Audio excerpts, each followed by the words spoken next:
There is none tougher or more resilient than the men and women who work the land in Australia's top end. No matter what Mother Nature throws at them, these cattle families take it on the chin. So when they talk to you with tears in their eyes, you know something is terribly wrong. The recent ban on live exports to Indonesia has ripped their lives apart.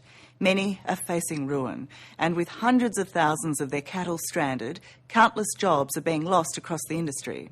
Now, the government would have us believe the crisis ended when it allowed trade to resume. Unfortunately, it's not that easy. The damage has been done, and there's little hope of recovery. Push up. Come on, girls. Good girls. Come on. Whoop, whoop, whoop, whoop, whoop. Marley Ranaher was born to be in the saddle. For much of her 50 years, she's woken up to this. Life on Bullo River Station.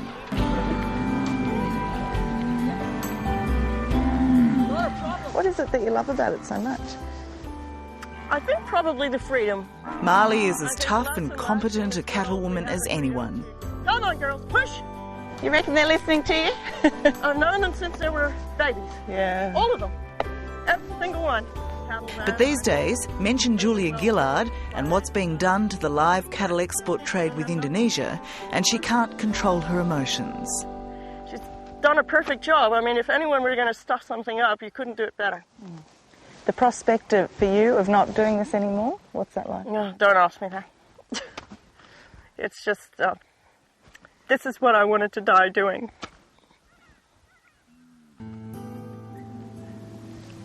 It's not going to happen? I don't think so.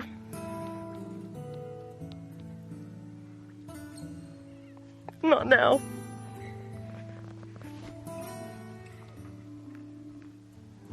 You okay? No. No, you're not okay. I don't feel like I'll ever be okay again. But with the tears, there's also great anger. She says, thanks to the government, her precious Bullo River Station is now up for sale. I actually don't care that I'm bawling on national television. I want her to know that what she's done is evil beyond words. Nobody should be allowed to do this to their people.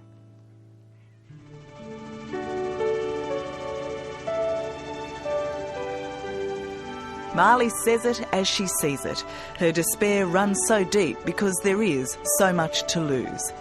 Bullo River Station, 800 kilometres southwest of Darwin, is 160,000 hectares, with 8,000 head of prized cattle, and some of the most spectacular country you'll find anywhere. Do you get crocodiles up here? Yeah, they come right into these creeks here. It was made famous by Marley's mum, best-selling author Sarah Henderson. She wrote about her struggles to keep the property going after the death of her husband, Charles. It was very hard to take. No lights, no water, no beds, no utensils, nothing.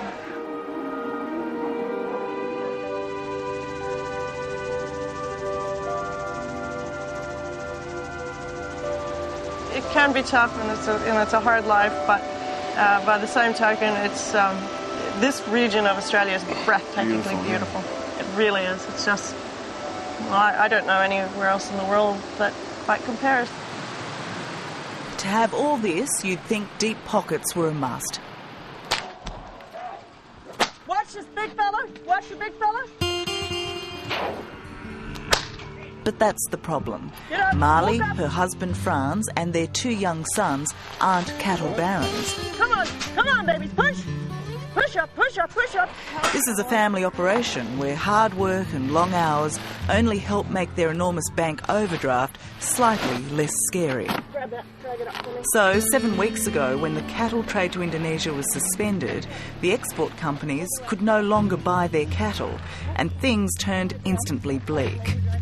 How much have you lost because of this ban? Millions. Our turnover is over $1 million, and we're a small property, a small family property. And that's all just gone? Well, at this point it is. Of course, everyone was appalled when they saw these pictures. Australian cattle in Indonesian abattoirs being horribly treated. Images that forced the government to stop cattle being sent there. What was your reaction when you saw what was being done to those cattle? Mortified. Absolutely shocked. I do not condone animal cruelty in any way, shape or form. I absolutely love animals. In fact, I don't even allow people to swear at my cattle in the yards, which may be a bit extreme, but that's how I feel. You do accept that something must be done. I mean, if Australian cattle are being treated badly... Definitely.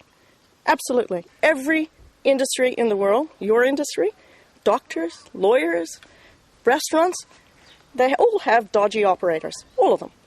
And you deal with the dodgy operators. You don't destroy the industry and all the people who are doing things the right way. And my point is, there are 700 abattoirs in Indonesia, the majority of which do everything properly, up to standard. The government's decision to slap a ban on the live export trade to Indonesia stranded hundreds of thousands of cattle across the top end and left farmers here fighting for their very existence. It came out of the blue and it couldn't have come at a worse time.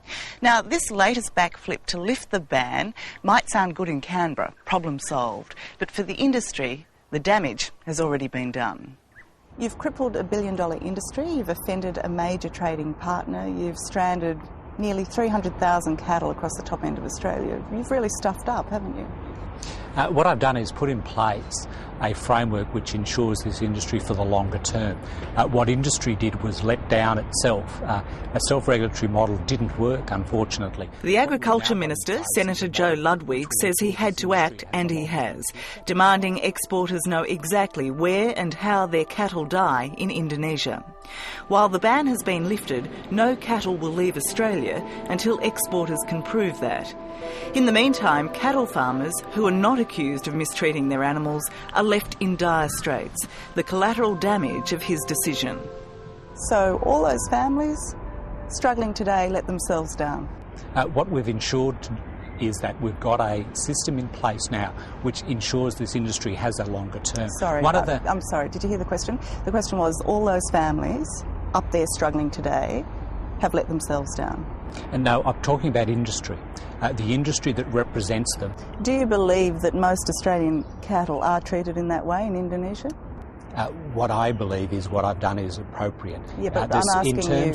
I'm just asking you. Do you believe that most Australian cattle are treated in that way in Indonesia? And the way I've answered that is to say... Can you just answer it? I mean, just answer the question. And I have. No, you haven't. I mean, do you believe that the majority of Australian cattle going to Indonesia were treated in this way? But simple question. The difficulty always is can you guarantee that no animals weren't mistreated?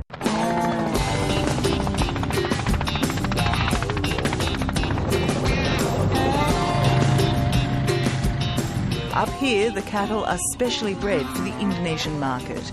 At their peak, each is worth between $600 and $700. These cattle should be in Indonesia now, but with the ban, they missed the boat. So this small herd represents a small fortune lost. In this paddock, there are about 400 head, which represents approximately $250,000 to us. And we, of course, have more. That's just what happens to be in this paddock. So you just have to wave that money goodbye? We will, because eventually they're going to be overweight, and there is a weight restriction in Indonesia, and therefore we won't be able to send them at all. So there will be absolutely no way that we can recoup this money. It's gone. But worse, there are now too many cattle on Mali's property. Food and water will soon run low. What do you do next? We have to shoot them. There's nothing else. We can't watch them die of thirst. That's the most horrific way to die. So we shoot them. Will you do that? Yes, I will.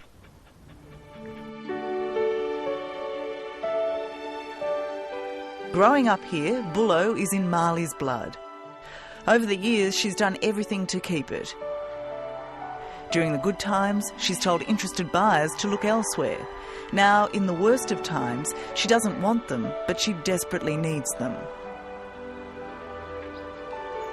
We didn't make any bad decisions. We made the right ones, and we were keeping our heads above the water, but this finished us. It was the final straw. A straw that you didn't see coming. I don't think anyone quite saw this happening. A 5-hour drive down the road, a short trip by Northern Territory standards, and I'm at Waterloo Station. Well, welcome, Tara. Come in and we'll meet some of our cattle here. With 630,000 hectares and 20,000 head of cattle, Dougal Brett's operations are larger than Bullo's, but so are the losses. So you had 2,300 earmarked for Indonesia. How much did that represent to you in dollar terms? Oh, with the GST, around 1.5. $1.5 million that you thought was there in your hands. We were 5 days off trucking. The road trains were booked. You were ready to go. We were ready to go. I promised the bank the repayment and the euphoria of knowing that you're going to pull off a good deal, and then the next day it's all over.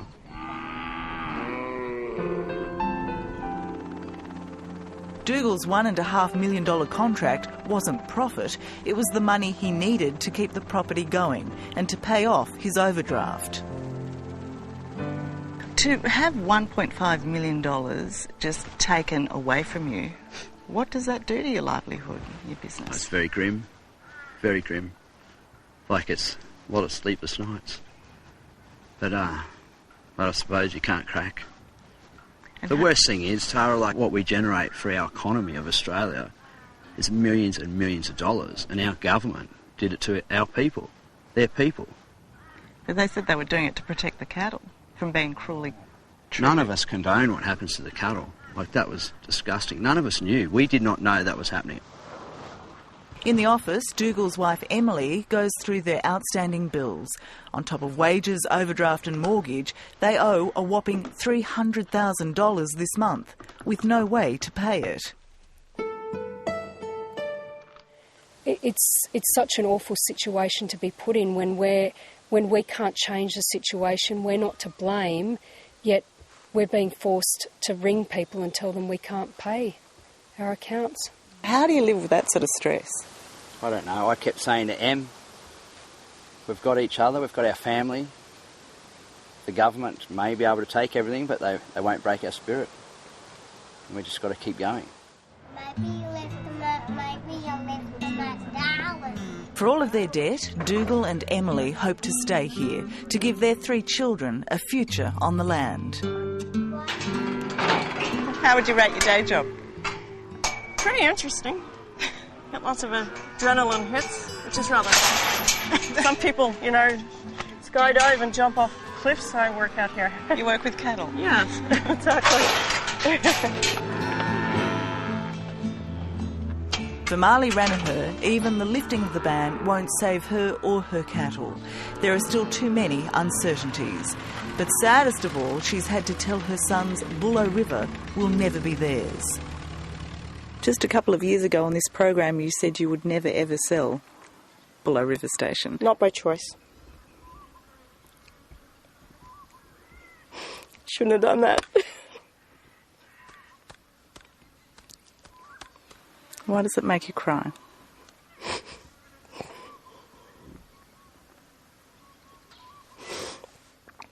I love my work, and I love this land.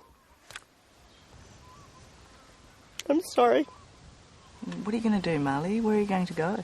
Don't know.